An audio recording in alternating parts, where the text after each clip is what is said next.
We're in the studio with Mr. Gilbert Young, a renowned artist, talking about his work, He Ain't Heavy, the legacy of it, the impact of it, the creation process. Tell us a little bit about yourself, Mr. Young. All right. Well, at almost 84 this summer, it's been a long process. But I'd like to start at the beginning and what inspired me, even believing that I could be an artist in the first place. Well, all right. So I'm 7 years old, and my teacher, I went to Sand School. Now, I'm originally from Cincinnati, Ohio. I have been living here in Atlanta for over 30 years. But in those days, I lived with my grandmother, my two sisters, and my mother, of course. And the teacher saw that I could draw really fast in one of the classes that we had. And she said, would you like to draw in front of your classmates? And we're going on the Easter break. And we want you to draw a rabbit, an Easter bunny, and eggs in a basket.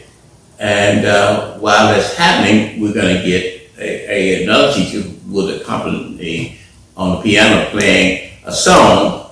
And you can look this thing up. It's called Old Master Painter from the Faraway Hills. He painted the hills, he painted the daffodils. That's the way the song went.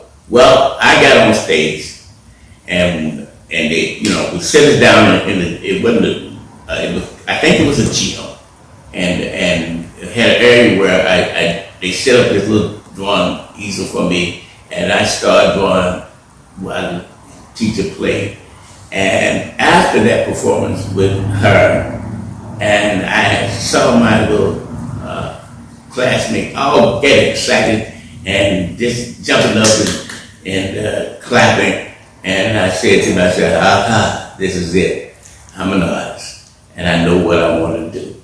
So later on that day, my grandmother picked me up from school, my sister and I, and we were walking by.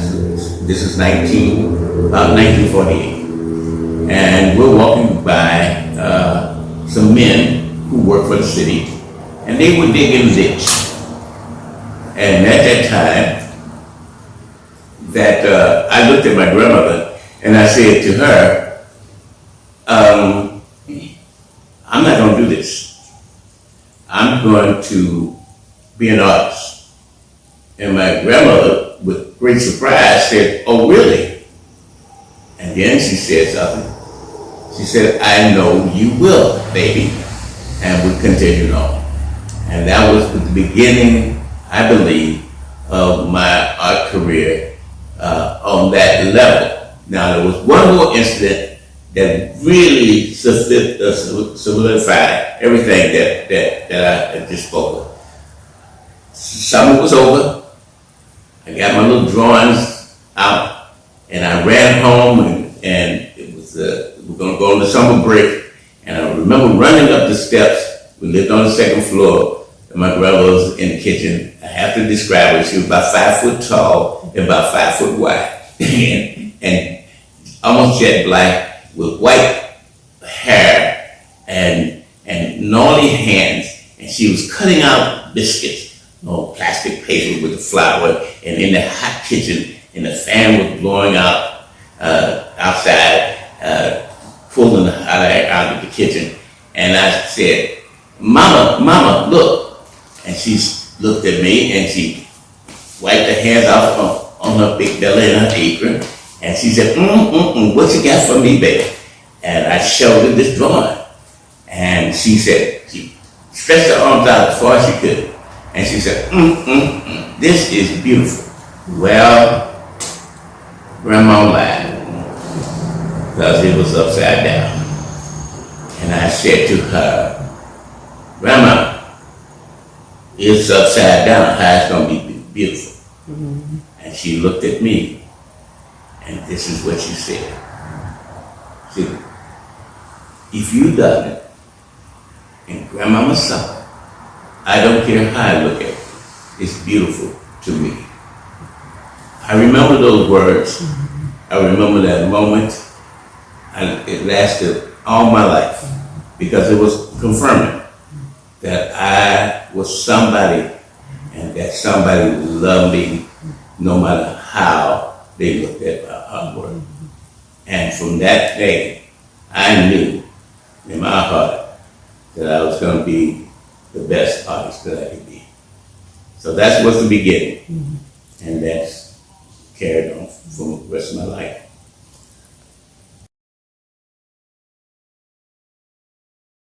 Having that foundation of love and support from your family, how were you able to tap into that to create something as remarkable as all your pieces are, but particularly for this video we want to talk about, He Ain't Heavy. How were you able to draw into that to create the work that's behind you? Well, it's called practice, and it's called dedication to something. It's called having a passion, because when you can't do it right, do it over. And so if you do it over and you do it better, you learn by making mistakes. You don't learn by doing something perfect. If you did it perfect the first time, believe me, it was an accident.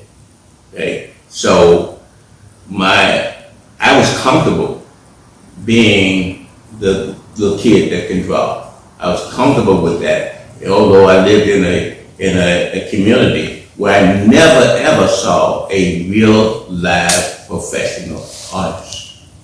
All right. So when you say how do you get there, you get there by staying on the path and on the journey that you believe, not that you have the ability, but you believe that you can attain the ability.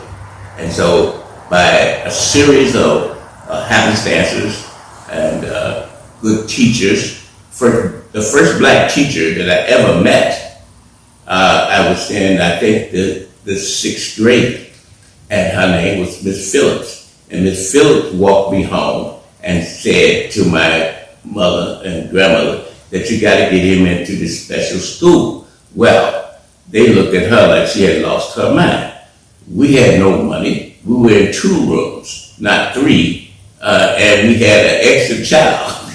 Okay, so that wasn't going to happen on their dime, because there was no dime to have.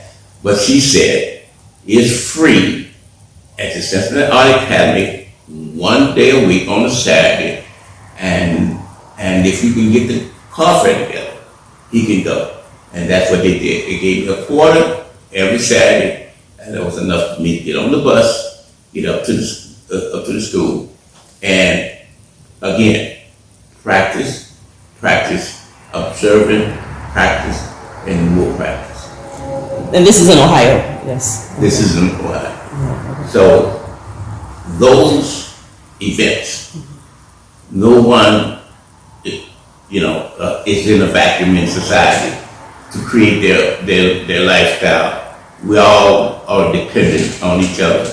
And so when I got there, I went on to win a full scholarship from there, and then later on became battalion artist in the Army. It's a series of happenstances that are beyond my control, but God is looking down at me constantly and blessing me with these opportunities that start shaping my life.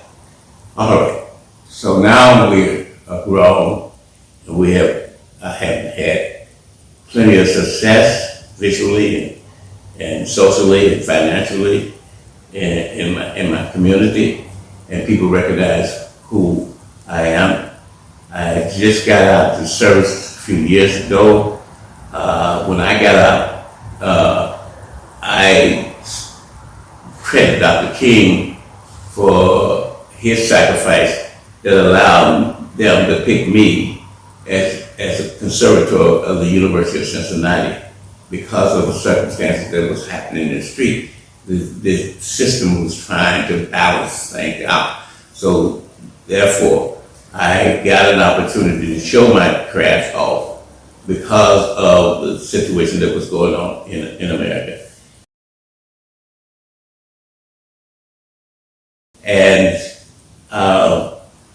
and we go to a series of meetings, of social meetings, to see how we can get a better piece of this huge pie that we weren't getting. And I was kind of discouraged. But because I was at the university and because the Black Studies Department asked me and my ex-wife to teach a course in Black art history, and I was thinking and listening to all the great leaders, from the Frederick Douglass, hundreds of leaders talk about us as going forward, and the theme is really the platform is actually self-help. That if we reach back and help each other, that will make our lifting be easier. And then Donny Hathaway in those days came out with a song. It was White Couple first, and then Donny Hathaway remixed the song saying, "He ain't heaven, he's my brother." And I was at a meeting and I was discouraged because it was just a lot of rhetoric, a lot of talk, and nothing was changing. It was like I'm sitting in deja vu, that it kept going over and over and nothing's happening. And I went home and I was watching a basketball game, believe it or not. And I don't even remember the game itself, but the man was bending over and he had such huge shoulders and such huge arms. And he was taking a foul shot. The camera was straight on him. And I said, wow, if I do that, then I can show strength. And then I can show that we can reach down and help each other. And the first time I sketched out here, I sketched it out with the hands like this. But then I looked at it and said, oh, that's not right, because I answered the problem for other people. So if I would leave it open and a distance, creating that energy between the open hands, then the viewer would participate in the image itself. And as you look at it, and I sketched it out on a small piece of paper, of course, down in my studio, and I was trying to work things out, and I would print "He Ain't Heavy" at the bottom of each sketch, and how I would do this, looking at those shows. I'm doing it from memory now. I'm not doing it from an image. And then I said, I don't want a face in it, because if I put a face in it, then they say, that look like Fred, that look like Harry or whatever. I said, I just leave the face completely and show the head, the skull of the head, and that's it. Now, again, you could be that person. Anybody could be that person. Everyone is that person. Okay? And then I made sure that the bottom hand was wide open to receive the help. And you can't do it with two clenched fists. That's right. You have to be wide open and vulnerable to receiving the help. And so once I got that done, because I'm telling the story, and the great thing about being an artist is that you can take liberties. Liberties meaning that you can expound upon something that is important, or you can take away something that is less important. So I said, what is he reaching over? He's reaching over this wall. This wall, you notice the wall in the background, but the wall has no words on it, doesn't say anything. It's just a wall. So that wall could be the injustices that we overcome, the poverty that we overcome, the pain that we overcome, anything that you have overcome, you feel that you have overcome. Bad marriages, bad relationship. But in the end, at the top, you see this beautiful sky. And nobody in their right mind can look at the sky and say that's ugly. The only time the sky is ugly when the dark clouds roll in and there's going to be destruction from the earth itself or from nature itself. But I had this bright sky in the background. I have this almost a sun shining through. I don't show the sun, but you can see it in the clouds coming through. And so now I drew it first. Everybody think that I painted. No, I painted it, I drew it first. I was never comfortable in just grabbing a brush. Now remember, a poor kid doesn't have a bunch of art supplies. I have a piece of paper and I have a pencil. And I became an excellent drawer because that's all I had most of the time. Okay? And so now I'm beginning this major career. I know that I'm somebody. I'm somewhat noted for my art. And I drew this painting. Drew this drawing of He Ain't Heaven, black and white, nothing else. That was the original.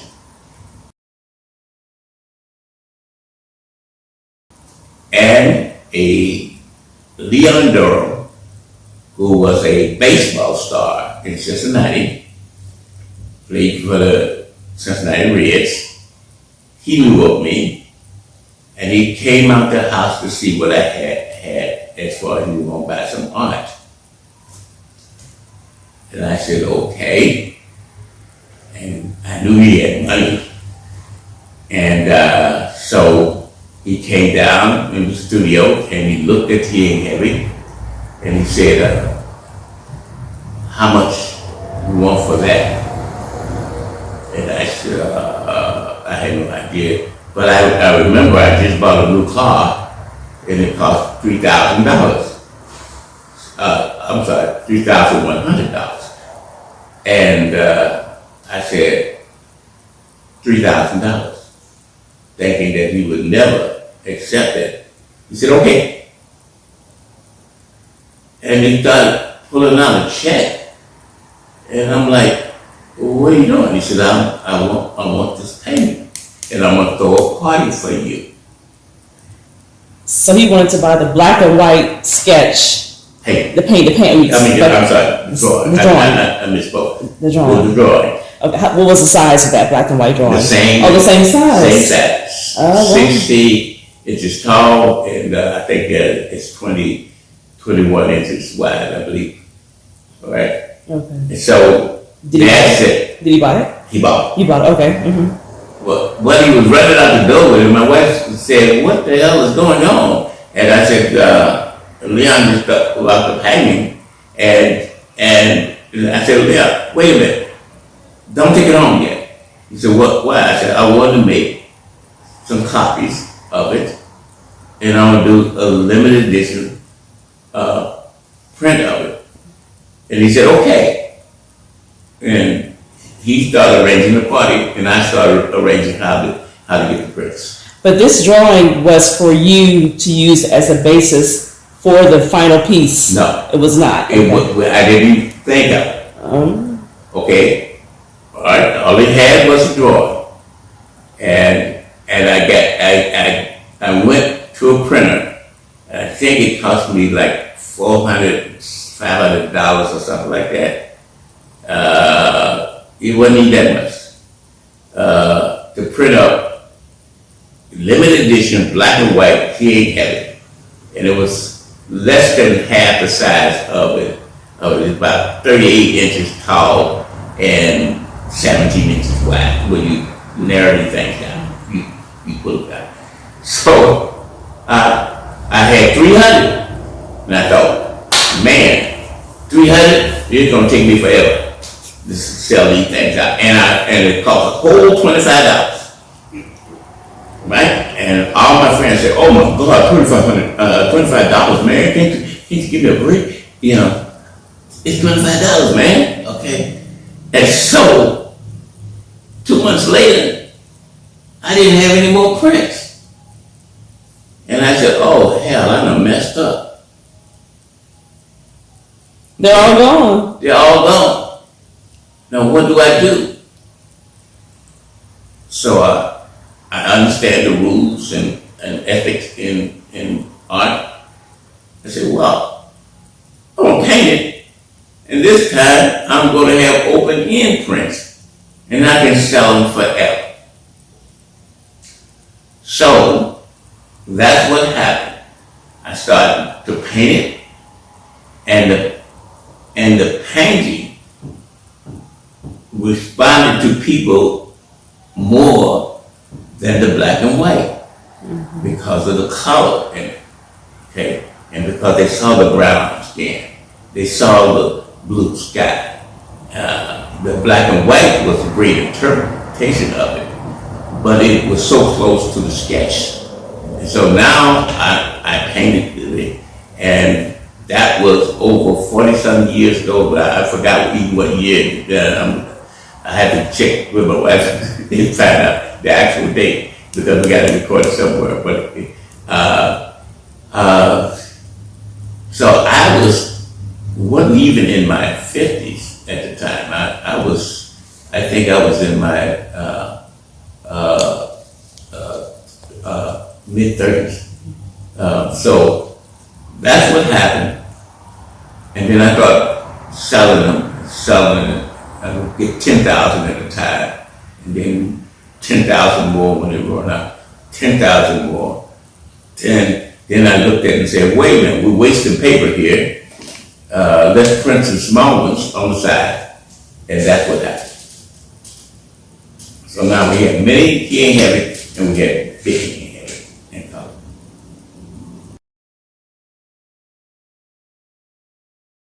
How long after watching the basketball game to making the sketch, the first drawing, how many days was that? Oh, well, here's the thing. It may have taken 4 or 5 days, but when you're creating, you don't even know how many hours it is. I know after I get off from work, I had 2 studios. I had a studio at the university, I had a studio at home, and I would the home studio. I would go down in the basement every day after getting off from work, and that was my relaxation. I wasn't watching a lot of television. I wasn't watching a lot of sports. So my relaxation or my desire was to create as much as I could all the time.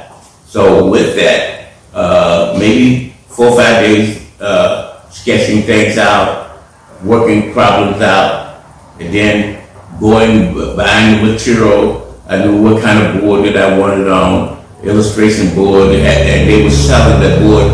The board itself was, I remember the size, it was 40 by 60, so it's a large board, but I didn't need 40, so I had to cut this board. It was about a 1/4 inch thick. It was on, they call it rag board, which is a form of paper that is high quality.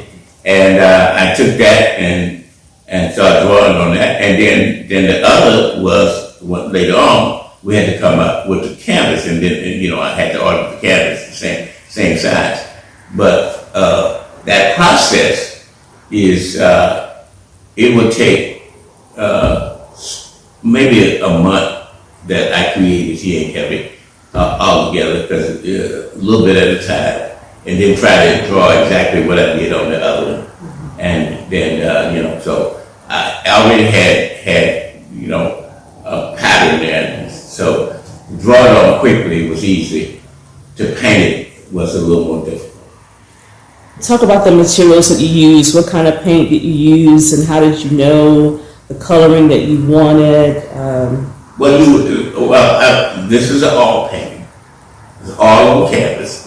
Or watercolors are different kind of paint pigments, and they dry quickly, and you have to layer to get a solid color. With watercolor, you have to layer it on. And I'm not a watercolorist. As a matter of fact, I only painted maybe 3 paintings in my life with watercolor.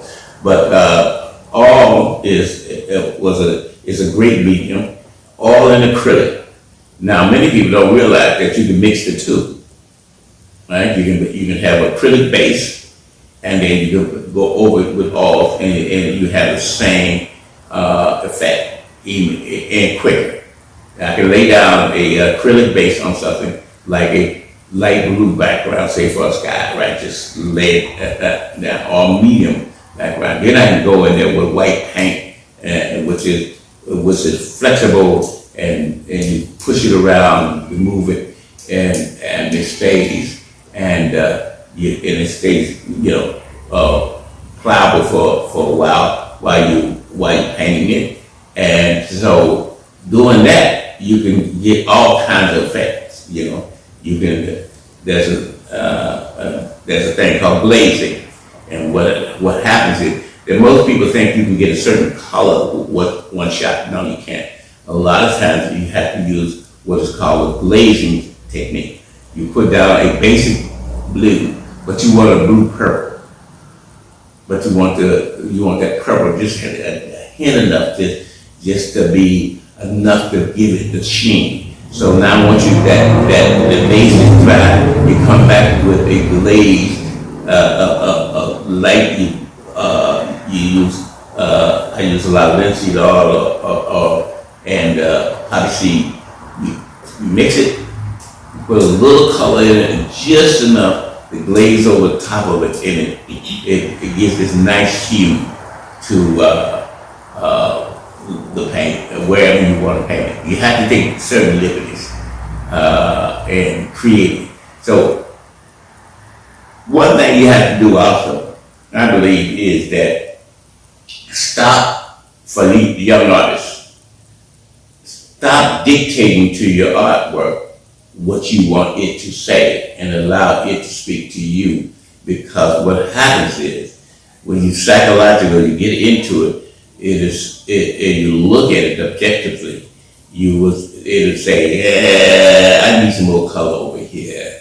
What if you do what if you pull that same color over here, over there, blah blah blah blah blah blah, and then you get into it. That's when you don't know that the music is playing. You don't know what's happening outside you, because now you and the painting or the thing that you're creating are now speaking together, because it's almost a spiritual thing. It's like you have an idea, but you don't know exactly what will happen. So many paintings, it's like I looked at some paintings, and they're so precise that I can't find the artist. When you finished this piece, what did it say to you? Well, the piece changed my life. And the longer that I had lived with it, the longer it was mine. And then at one point in time, it wasn't mine at all. It was something that I was lucky enough that God gave me the ability to create it, but it became impactful to other people. And it changed other people's perspective in life, because they could see it. They felt it, but now, and they heard it, but now they can see it. And I didn't say anything new. I didn't say one thing new. All I said was what had been said in many forms, in many ways, but it just happened to come from me. That's the importance of having a voice. That's the importance of being you. That you're so unique that in this time and this space, nothing can take your place. Nothing. No one will ever take your place. All right? And so the artwork started taking off, and I understood that, oh, I am in trouble. I now got to live up to what it says. I got to live up to what people believe it says. And over the years, I wake up with it almost religiously. For me, it has become my pulpit. It has become my sermon. And the sermon that we all teach and preach or universal, if it doesn't have the appeal to everyone, then it lacks the ability to be important. And what has happened, a simple form of two hands, someone reaching down, someone wanting to be helped. I wrote on the print, I believe, and I probably misquote my own self, he ain't heavy. He's my sister, my brother, my community. We must forgive each other for not being perfect so that the lifting will be easier. Sometimes we will need help, sometimes we will give help. No one is completely on one side of that spectrum. No one.